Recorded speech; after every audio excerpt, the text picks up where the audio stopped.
The 42nd chapter of the book of Isaiah in the Bible clearly foretells the coming of an Arabian prophet, specifically Prophet Muhammad, peace and blessings be upon him. Isaiah describes itself as a prophecy about the future. God states that, "The former things have taken place, and new things I declare." God starts the chapter by drawing our attention to a very special person that He will send. He describes this person as my servant, whom I uphold, my chosen one in whom I delight. At least 3 of the names of the Prophet Muhammad are mentioned: servant, chosen one, and in whom I delight. Isaiah is originally written in Hebrew. Arabic and Hebrew share a lot of common words because they are both Semitic languages. Isaiah uses the Hebrew word ebed for servant. The Arabic word for servant is abd.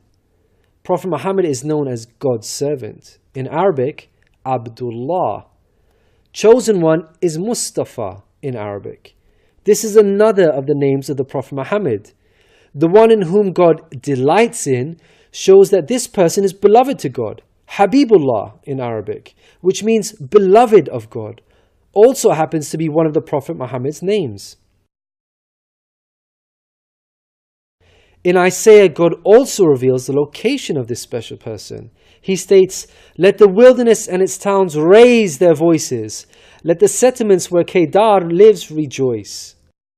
Out of all the nations on earth that God inspired Isaiah to mention, He chose to highlight Kedar's location, so we should pay special attention. Throughout the Bible, Kedar and his sons are linked to Arabia. For example, the book of Ezekiel tells us that Arabia and all the princes of Kedar were your favorite dealers in lambs, rams, and goats. In these they did business with you. In Isaiah, God goes on to narrow the location down further to a specific city within Arabia. He states that the people of Selah should sing for joy. Let them shout from the mountaintops. The place Selah pinpoints the exact location in Arabia. The place being spoken of is the city of Madinah in Saudi Arabia, because Selah is the name of a famous mountain in Madinah. Medina was the city of the Prophet Muhammad. An important point worth mentioning is that historically we know there was a presence of various Jewish tribes in Medina before the advent of the Prophet Muhammad. Both Jewish historians and Islamic history records this fact. The question then arises, why were there numerous Jewish tribes within Medina? The answer is that the learned Jews were aware of this prophecy in Isaiah and were anxiously awaiting the coming of a new prophet. Islamic history records the fact that whenever a dispute arose between the Jews and the Arabs in Medina, the Jews used to taunt their pagan Arab neighbors by saying, "When our prophet arrives, we shall obliterate you." The Quran also affirms this. God says, "Is it not a sign to them that the learned men of the children of Israel knew it as true?" In Isaiah, God informs us that the special person will bring something new. Mankind is told that we will sing to the Lord a new song, His praise from the ends of the earth. The statement "a new song" means a new law, a new way of worship. This is exactly what Islam represents. The emphasis on the new song here is singing the praise of God all over the earth.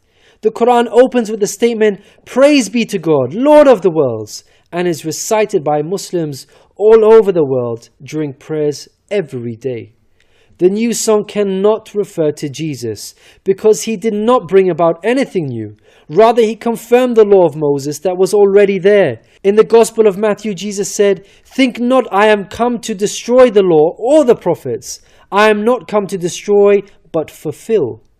Jesus obeyed and followed the law of Moses throughout His life. Jesus didn't sing a new song. He sang the same song of Moses, the Torah. Moreover, the disciples of Jesus also followed the law of Moses, even after Jesus departed. In the book of Acts, we are told that the disciples looked to the Torah for guidance.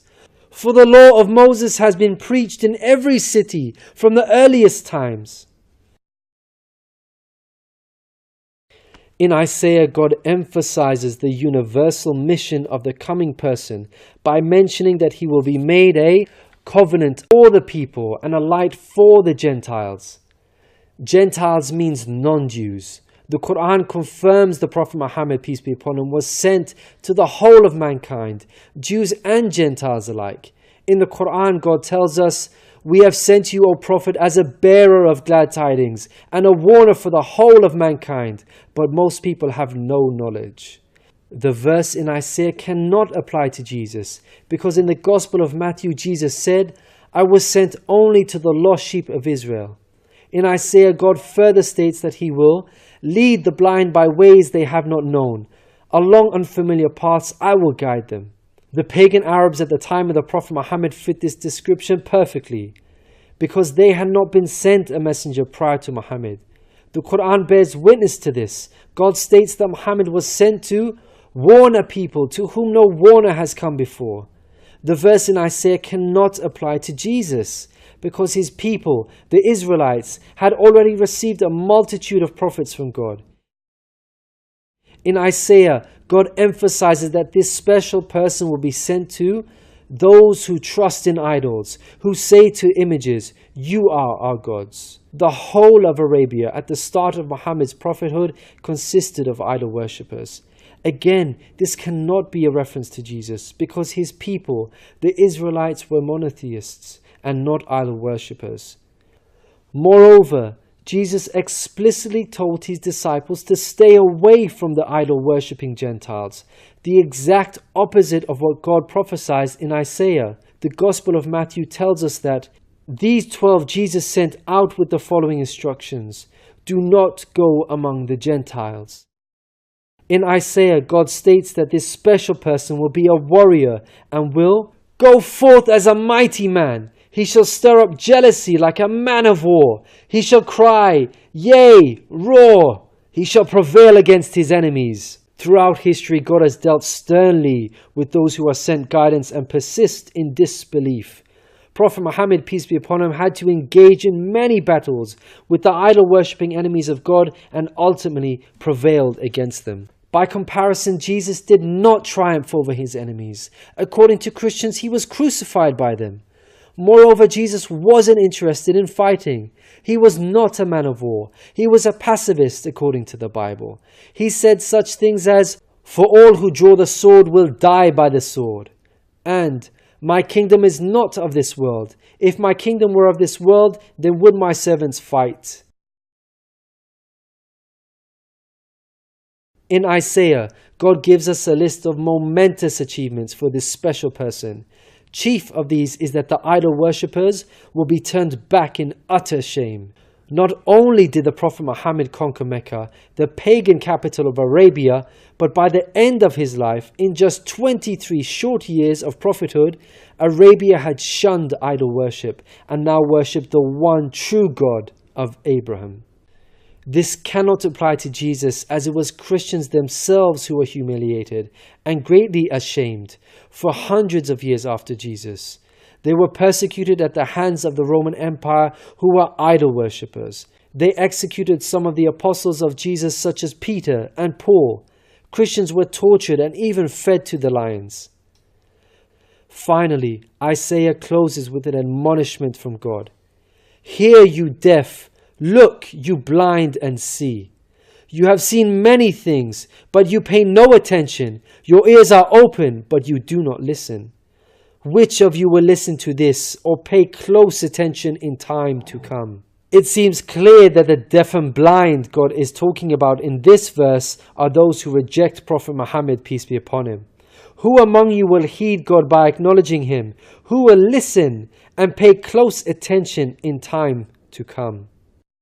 الذين يتبعون الرسول النبي الأمي الذي يجدونه مكتوبا عندهم في التوراة والإنجيل يأمرهم بالمعروف